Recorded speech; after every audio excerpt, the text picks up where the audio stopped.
Hey, I'm Austin Williams. I'm a wealth coach here at Better Wealth. And today's video topic is going to be why IRR, or internal rate of return, is not equivalent to what I'll call AROR, or average rate of return. If you have not heard of those metrics before, let me just kind of break it down for you. And that's what I'm going to do over the course of this video. But a big thing to note right away is that before we even get started talking about this, I want you to know, hear me out loud and clear, that life insurance is not an investment. A lot of times people make a comparison from life insurance to an investment as a way to show why, for instance, life insurance is a really bad asset class. That was part of the reason why I wanted to make this video today, to kind of dispel some of these misconceptions and just like apples to oranges comparisons. Life insurance is not an investment because investments are volatile and they connotate risk. Life insurance is actually a hedge against risk. It is a liquid savings tool. You're never going to have a down year inside your life insurance policy.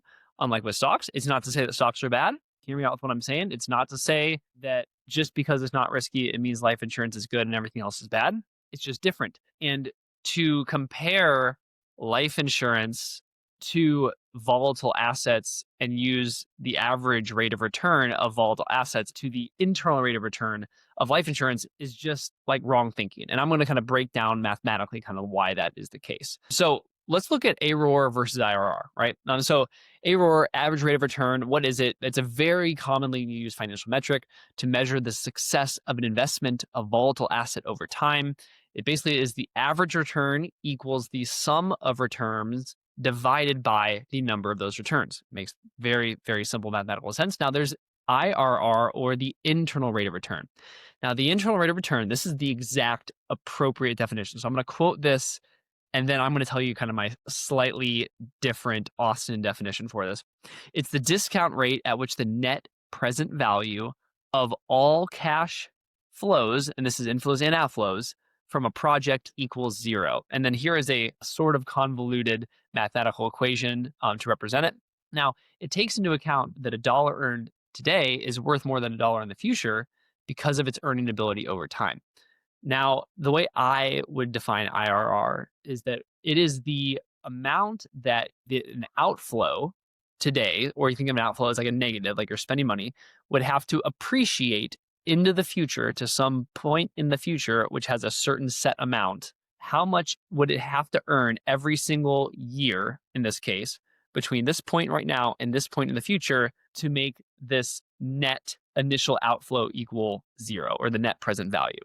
So that's how I define it, but that's the technical definition of AROR versus IRR. Now, this is a graph of the S&P 500, and I'm going to put a link in the description of this video to this exact website so that you can see that I'm not pulling anything over your eyes. I just pulled this directly off the internet. It was like the second result, and it's great because it let me like kind of pick an exact data range that I wanted to see. So this is 1994 to 2024. I picked the last 30 years of the S&P. I didn't pick 2025 because we haven't been through the whole year yet. Who knows what can happen?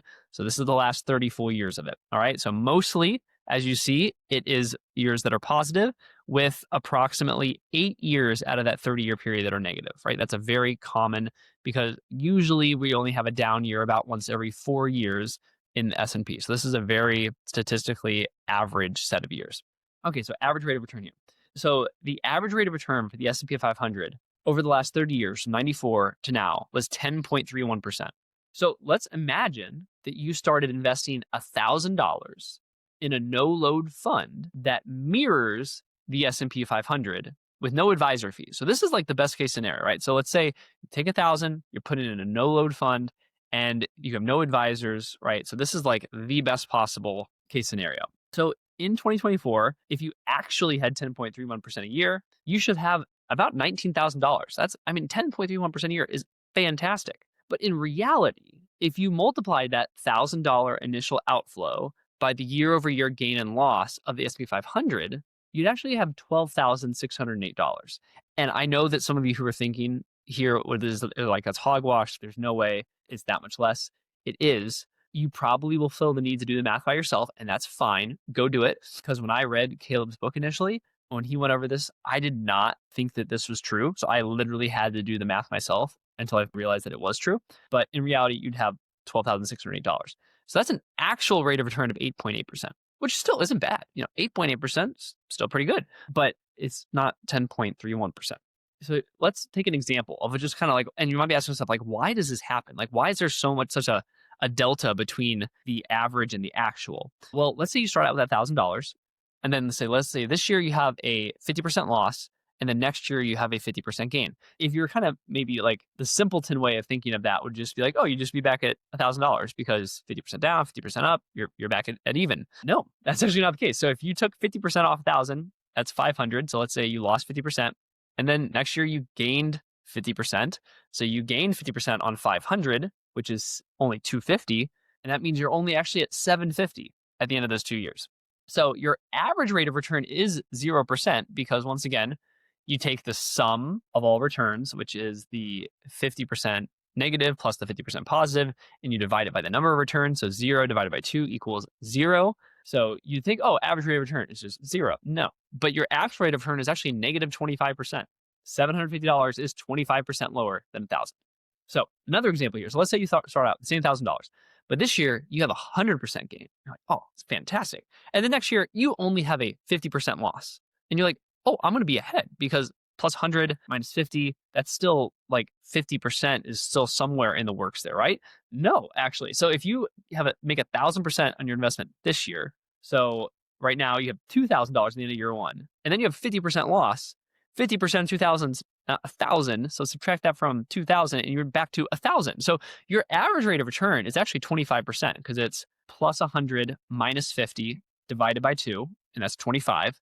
But your actual rate of return is 0%. And this is why it's just kind of a misleading statistic.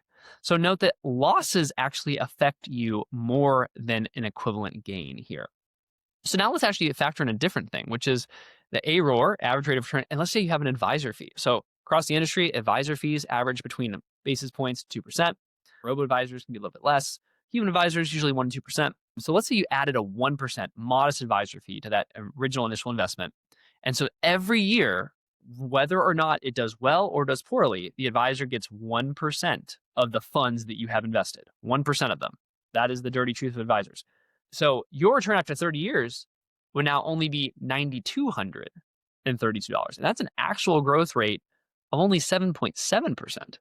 So now let's actually also tax on taxes. Let's say you don't have this in like a Roth. Let's say that you have a qualified account, and you're going to take it out. Taxes have to be deducted. Let's just say, just picking a random one here, you're in the 22% tax bracket. I know that obviously your income is taxed differently in lower brackets, but just for sake of illustration. So after the AROR, the advisor fees have slowed your growth for 30 years. Then the government swoops in at the very end, takes out 22%. So your return after 30 years would actually only be $7,200. And that's an actual annual growth rate of only 6.8%. So that's to say is that to start with 1,000 and get to 7,200 is only a 6.8% gain every single year, because we're actually trying to make this apples to apples to internal rate of return. Now, the internal rate of return, once again, is this number that means what does this value in this beginning value have to appreciate every single year unceasingly to get to this point in the future, right? And so the internal rate of return of life insurance, as you can see here, this is an extra report that I printed on one of the policies that we made. It starts out low, and it quickly, by year 5, it goes from negatives to positive, which means there's more dollars in the cash value than there has been contributed to the policy. And within not too long, it hits the 4% range, which means that by year 13, this policy, the internal rate of return over all those 13 years means that to go from where it started to where it ended in year 13, whenever we're looking at that, means that it would have had to earn 4% a year every single year for those numbers to be where they are. By the year 25, this is in the upper 4s, right? And it gets better and better. Now, this policy, this person is younger. They are putting $20,000 a year in every single year. This is not an exceptionally like the best case scenario policy. This is standard health rating. It is designed in an overfunded way. But ultimately, there's nothing that is like, I haven't like really stacked the deck in the favor here. This is just a very steady, consistent, and dependable internal rate of return on that initial outflow. Most people have no idea where to start or how to really evaluate whole life insurance. That's why we've built The Vault. It's all of our best life insurance resources and educational tools all in one place, all for free. We have calculators, handbooks, crash course, deep dive videos on numbers. If you want to learn more, click the link in the description or tag comment below to unlock the vault. All right, back to the video. Now, the great part is that, like, I know that we looked at the last 30 years of the S&P, but when it comes to the different carriers that we work with, and we work with mutual life insurance carriers, most of them we don't actually know beyond maybe the last 30 to 50 years kind of what their dividend interest rate is. And the dividend interest rate is what drives a lot of that internal rate of return growth that we see. We don't know, but there is one carrier that has actually published their dividend interest rates going back to 1872. And so I actually made this graph because the paper in which all the data exists, that's the official, like, public facing copy of their dividend interest rates, Northwestern, it's just very horribly formatted. So I formatted it correctly.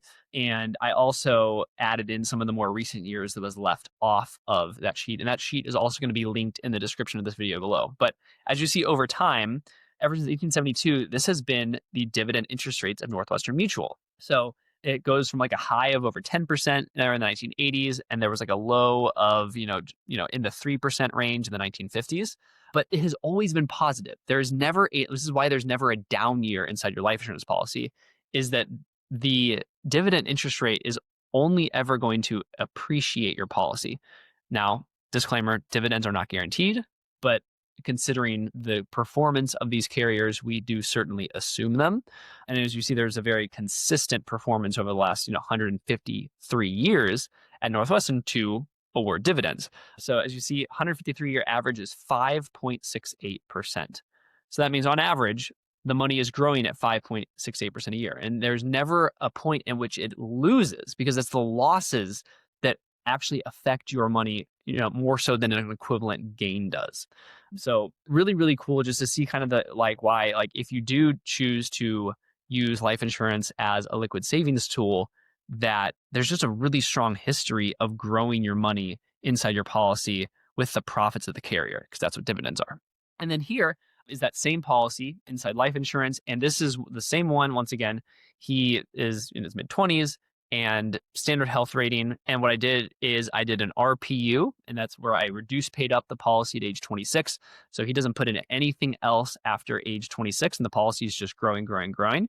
And as you see, by the time in 30 years, which once again is the same time period that we looked at the S&P, his internal rate of return at the end of that 30 years is in the low fives. And I even just was like playing around with this. I kind of tried to stack the deck in his favor after this. And I was like, okay, what if he was only 20 years old and he has the highest health rating? I designed the policy the exact same way, overfunded it. And I was able to get the internal rate of return a little bit higher than 5% was. And by the time this guy was in his 70s, so about 50 years or so after the policy had been in once again, in the case where I kind of stacked the deck, it was in like the 5.3 range. So it was about a 5.3% internal rate of return. So when you look at it this way, though, like all of a sudden, boring old life insurance isn't so far away from the actual rate of return that you're going to get inside a volatile asset like the S&P 500. So hear me out. Like I said in the beginning, life insurance is not an investment. Please do not hear what I am not saying. I'm just saying that it's not fair to compare life insurance to investments using the metrics that we use to describe investments, because IRR is different than AROR. All right. So while AROR gets quoted often, it's a misleading statistic. And, nobody actually makes the AROR every year, and years with losses are way more powerful than years with equivalent gains. Now, IRR rarely gets used, but how it functions, which is how the amount of initial outflow and how much that would have to appreciate every year into the future to make the net present value equal zero. That's actually how most people conceive of AROR, or average rate of return, is that people think that 10.31% for the S&P, that's what you get every year. But that's actually not the case. That's just the average. And so people think the average functions like the internal rate of return, because the internal rate of return is a true, when you say the internal rate of return is 5%, is that if that initial outflow made effectively, it would have had to make 5% every year at this point in the present to the point in the future for those numbers to work out. And people think that that's happening behind the scenes with average rate of return, but it's not, because you don't actually get 10.31% a year. We went over that and we showed you with the math, why that's not actually happening. So, even if it's in the single digits, the IRR of a liquid cash value in a tax sheltered environment of, a dividend paying mutual life insurance carrier, is going to be roughly in the ballpark. And once again, as long as it's, structured in an overfunded way, is going to be roughly in the ballpark of the AROR of an illiquid qualified retirement account where the money is invested in the S&P 500 like index, managed by an advisor charging a 1% fee whose owner is in the 22% tax bracket. So that's like a very long-winded way of saying like they're roughly equivalent, but do not hear me, like it is not apples to apples. So that's why I want to say it's very roughly equivalent. They do two different things. They can have two very different purposes inside a very balanced portfolio. So please don't use one statistic to demean the other. All right. So big note, life insurance is not an investment. Do not hear what I am not saying, but know that it's not fair to compare life insurance which uses IRR to a volatile investment, which might use average rate of return, because it's just not apples to apples. So thank you so much. If you have any comments, I'd love to hear them. Please let me know what you think of this. Thanks so much. Bye-bye.